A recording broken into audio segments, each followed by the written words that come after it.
Hey, this is Daniel Norton. I'm here in my studio in New York City with Erica. Hi. And today we're going to talk about the beauty dish, or really why a beauty dish, or what else is like a beauty dish, or all the other questions that I constantly get asked about beauty dishes. A beauty dish is a very specific tool, right? They're not inexpensive. And the idea with the beauty dish generally is going to be to get a nice even light because it has that deflector in the center, right? The deflector in the center of the beauty dish, I will show it because just in case you don't know. Beauty dish has this deflector. This is going to make the light not have a hot spot if when you put it really close, right? If you put it further away, this becomes less and less relevant.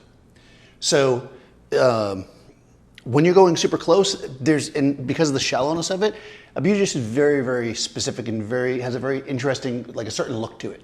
That being said, if you're shooting like beauty style portraits and you want that kind of punchy light, there's a lot of different ways to do it. So I'm going to shoot a portrait with the beauty dish, not a super close beauty shot, but kind of a portrait. And then we'll also shoot with my favorite alternative to that, which, spoiler, is a lot less expensive.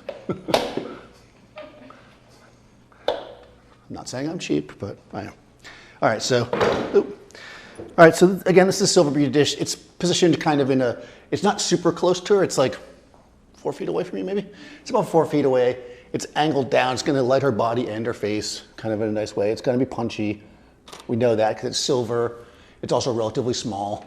You know, we can see that we get good coverage over the body, right, with nice shadows, right, nice crisp shadows, but some detail in there because it's covering. And we've got specularity because it's silver, right? So we're getting this highlight up here. You want to watch that, of course. So we're not blowing out. Close, but we're not blowing out. And yeah, this is what a beauty dish looks like. You can fill in, you know, it falls off near the hands. You can see it's a little darker down there. But overall, it's a nice even shot. And you can take nice kind of clean portraits with this. This is the only thing lighting her, right? None of the light in the space is affecting the shot. It's literally just the beauty dish lighting up Erica and also lighting the wall, giving us a nice, simple portrait light. So, you know, can you use the beauty dish for more than just beauty shots? Yes, absolutely. Actually, it makes you more beautiful. Yeah. Okay, but if you like this general look of the light, right, this looks pretty good, right, but maybe you don't have a beauty dish. But you want this style of light, like a little bit of a punchy shadow with some fill, some direction spread, a little bit specular, but not super specular. Have I got a deal for you for just $19.95 for 7 easy payments? So, all right, so we'll take this off. All right.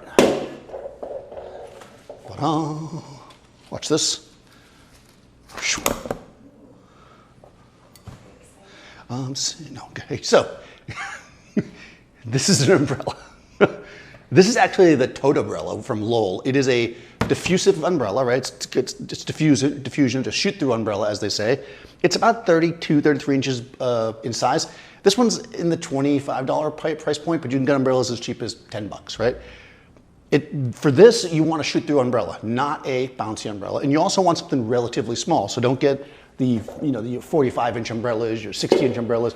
They're not going to give you this look. You want it to be relatively small, right? Because we want that hardness factor, but we want the light to be even, so the diffusion is helping us, and we don't want it to spread as much, right? A bounce umbrella, when you bounce an umbrella, it's going to spread more. So that's why we're shooting through, we're going for small. We're going to really leave it exactly in the same spot. Now it is technically a little bit bigger than the beauty dish, and also a little bit closer, so it should be technically a little bit softer, but how much? Not much. It does eat a little bit more light too, so I'm going to give my light, we'll say 3/10 more power, and we'll check our exposure. Good.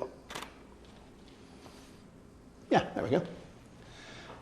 Not bad, right? So we've got the beauty dish, right? And we got the umbrella. You can see that our light is similar. The umbrella light is a little bit softer. It's a little bit more filled in, right? You can see the shadow under her nose and under her lip, right? The skin tone's a little bit creamier because it's more diffused, right?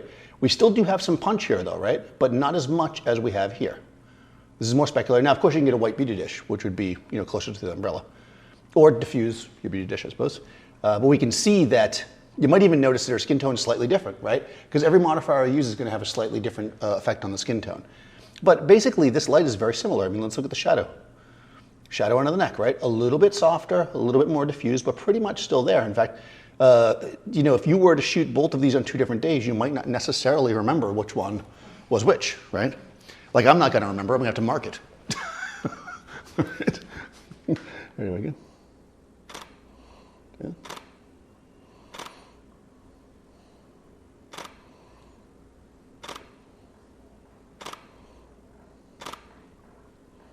Okay. One more, focusing, here we go. Good, nice, beautiful. Yeah, guys, so here's the thing. When you're, a lot of times people are like, well, I don't want to take the big solid beauty dish with me. How about those collapsible ones? How about this? How about that? What you really want to think about is, what does a beauty dish do? A beauty dish is relatively hard because it's, you know, big for a standard reflector, but it's small compared to, like, let's say your average softbox. It's even because it has the deflector to make sure the light comes out of it evenly.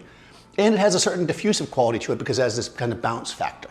So look for a similar piece of equipment. So in this case, a very inexpensive umbrella, and you've got a pretty close comparison. Now, can't take a grid, can't control the light spill. There's a million different things. I'm not saying buy this, you shouldn't buy a beauty dish. What I'm saying is that when you're thinking about getting a certain look to the light, all you have to do is really think about the modifier that you use and what qualities it has, and then look for other modifiers with similar qualities that will kind of match up. And that's how you kind of are able to get those kind of shots. So I will put Erica's information in the description. You guys can follow her. Be sure to follow me, Daniel Norton Photographer. Subscribe to Adorama TV so you get all the new videos. And I'll see you next time on set.